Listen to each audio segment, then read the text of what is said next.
Hello guys, welcome back to my channel. I hope তোমরা সবাই খুব ভালো আছো। আমিও খুব ভালো আছি। অনেক দিন পর তোমাদের সঙ্গে একটা ভিডিও শেয়ার করছি। অনেক দিনই হয়ে গেছে। দেখো আমি কিভাবে খাসির মুড়োটাকে রান্না করছি। আলুটাকে ভেজে একদিকে তুলে রাখা হয়েছে, আর খাসির মুড়োটাকে এনে ধুয়ে রাখা হয়েছিল। যাই হোক, এটা তোমাদের সঙ্গে দেখাতে পারিনি বা শেয়ার করতে পারিনি তোমাদেরকে।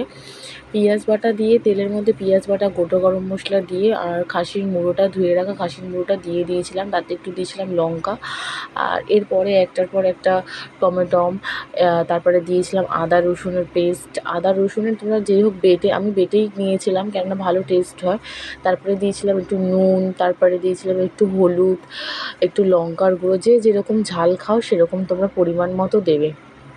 দেওয়ার পরে ভালো করে কষিয়ে নিয়ে, ভালো করে, আর হালকা আঁচে, আমি কিন্তু হালকা আঁচেই কিন্তু এটা করেছি। প্রায় অনেকক্ষণ ধরে কিন্তু মানে তোমাদেরকে অনেকক্ষণ ধরেই কিন্তু তোমাদেরকে ভালো করে কষাতে হবে, কিন্তু নাহলে একটা যে স্মেলটা, একটা বাজে স্মেল থাকে, সেটা কিন্তু নাহলে কাটবে না। ঠিক আছে? আর তোমরা দেখতেই পাচ্ছ আমি কিন্তু অনেকক্ষণ ধরে ভালো করে কষিয়েছি।